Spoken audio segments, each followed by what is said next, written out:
G'day, ZiggyD here, and today I'm going to be taking a look at the effects of monster power on leveling. So as you can see, I'm set on monster power level 10, and hopefully from level 1 on normal this is playable. I really enjoyed in Diablo 2 how Players 8 was doable. It was difficult, but it had the right payoffs in rewards for experience and things, and extra loot and things like that. And for me, it made leveling really fun, so I'm really looking forward to trying out this change. And I'm hoping that Monster Power level 10 is playable on Act 1 normal as the level 1 character, but if not, then I might be jumping out and scaling it down to something else, trying out a few of the levels. So this is my first go of this as well, as you can see. So let's get going. Now while I'm going, I might be throwing up some of the information here. Well, this looks like not too bad on the experience there. I like the full bar of experience progress there. So while I'm playing, I might be throwing up some of the numbers for some of the effects that the monster power levels have in terms of magic find, experience gain, and mob HP. I'm liking this so far. This is pretty cool. So one section of bar there for each zombie kill is pretty neat looking. It's like perfect as well. It's quite funny. So here we go. Being the PTR client, all the pop-ups and stuff are still happening. French characters. This is pretty neat. They're killable. It's difficult. Not difficult mechanically, but difficult in terms of the amount of HP they have. Be interesting to see how this ramps up as we progress. So normally you hit level 2 around the time where you're doing the inside section of, the inside section of the inn, where you kill those guys and get all that mobs, all that gold. So that is a pretty fast level there for level 2. Alright, so let's take out these guys. And now that does ramp up their damage, but I'm not sure the factor that does ramp up their damage by, so that'd be interesting to know, but I'm not too familiar with that. But as for the other things, the magic find and gold find changes as you go through the monster power levels. I have to, all my hotkeys are different. I'm trying to use a potion, but it's not working. The magic find and gold find changes are linear, so they scale up at an even pace, whereas the health change is quite exponential. In fact, the jump from monster power level 9 to level 10 is almost double. It goes from 4,700% to 8,300%, so it's a huge jump there, while only like another 25% jump in experience, and I think it's 15% each level for magic find and gold find. I'm not too sure. I'll be throwing up the numbers, as I said, so you can see on screen there. So I'm just going to jump around to interesting things and see how the leveling goes. As you can see, I'm already very close to level 3, so that's quite cool. And I personally enjoy like longer fights, so it's really cool to have their health ramped up. However, they are presenting a bit more of a threat as well. They do seem to be doing more damage than mobs usually would at this level. Now, being that none of the mobs this early in the game really drop any magic items or anything, can't really see what it's like in terms of finding items, but we'll see. I was kind of hoping that it would be an increase in quantity like it was in Diablo 2, but I think we just have an increase in magic find and gold find. So that's not too bad in itself there. Now I'm going to have to try and see if I can identify items alright in the French client. This is going to make for some very cool hardcore leveling. See, leveling is actually probably the part of the game I play more than any other. Most people spend most of their time in Inferno, but since I prefer playing hardcore mostly, I've been playing Inferno softcore a bit lately, but since I prefer playing hardcore mainly, leveling is probably the main part of the game for me, and it's the main part I find really enjoyable as well. But so anything that makes leveling more interesting and more fun, especially on hardcore mode there, is pretty good in my books. Well, I'm quite satisfied so far with how this looks in terms of nice satisfying chunks of experience jump every time you kill a mob. As I was saying, I loved it in Diablo 2. I loved killing the zombies at the start of the game and having your experience jump up so much for each one that you hit.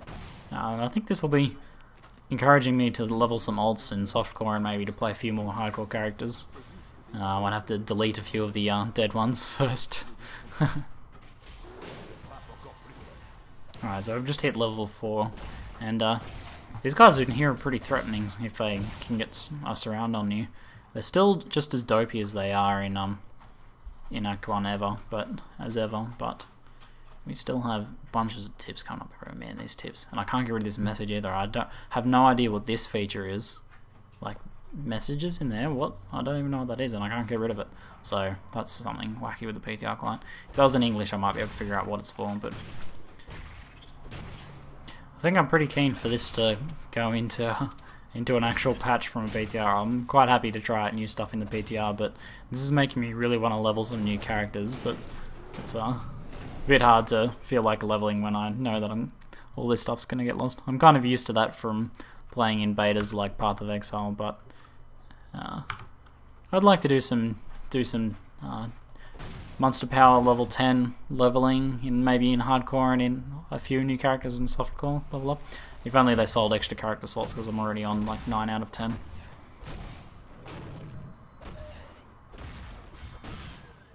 So just reporting in, I'm about to finish the first quest here, and I'm almost, I think I'm level 4. We'll check after I've done this quest here, see how much experience I've gotten by finishing off the first quest. I think I'd be normally about level 3 by the time I finish that off. So we've killed her off now, kill off these guys.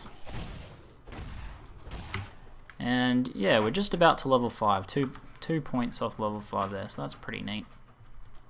Despite taking a bit longer to kill the mobs, this does seem considerably faster way of leveling. Like, I don't think they really have an issue at this point in the game's life cycle of people leveling really quickly, you know, essentially power leveling legitimately through using high monster power levels. The fact that you can play on monster power 10, and as you see, like, with, you know, good gear selection and stuff like that, and playing a bit slowly and carefully, playing almost like you're on hardcore mode, you should still be able to clear content pretty quickly on monster power 10, regardless of starting off as a level 1.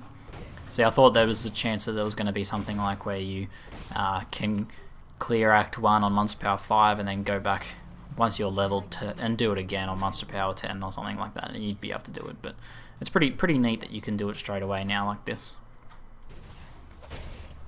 It's kind of funny that a lot of the changes they're making in 1.0.5 and in other patches as well, essentially bringing back concepts from Diablo 2. Like, I only really just find that funny. I find it awesome as well. Like, I'm very happy that they're willing to go back and look at the last game and what people talk about, say when they talk about Diablo 2 and what they loved about it, and to bring back stuff from that game and bring it into Diablo 3, not just to be like, well, our game's superior and we're not gonna consider things from, oh, frozen, consider things from Diablo 2. But so it's really awesome that they are willing to dive in and bring that sort of stuff back, because this was a feature I really wanted to see. I was quite disappointed when I think I found out pretty soon when I started leveling that there was no Players 8, asking around and looking around, seeing if there was some sort of option to change it like that. I was a bit surprised that it wasn't in there actually, so it's pretty cool that it's been added in now.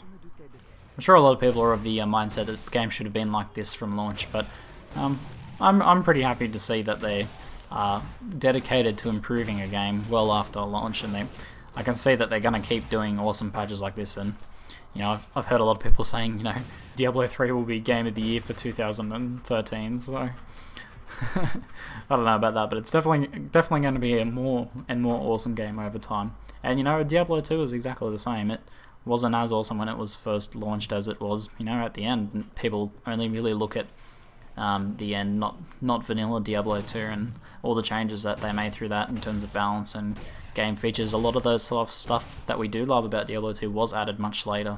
So just reporting in, I'm level 5, about a third of the way through level 5, about to enter the cathedral. I think I'll stop here. I've had a fair bit of a ramble. I'm sure you guys have had enough listening to my rambling. That's it for today. I'm ZiggyD, and thanks for watching.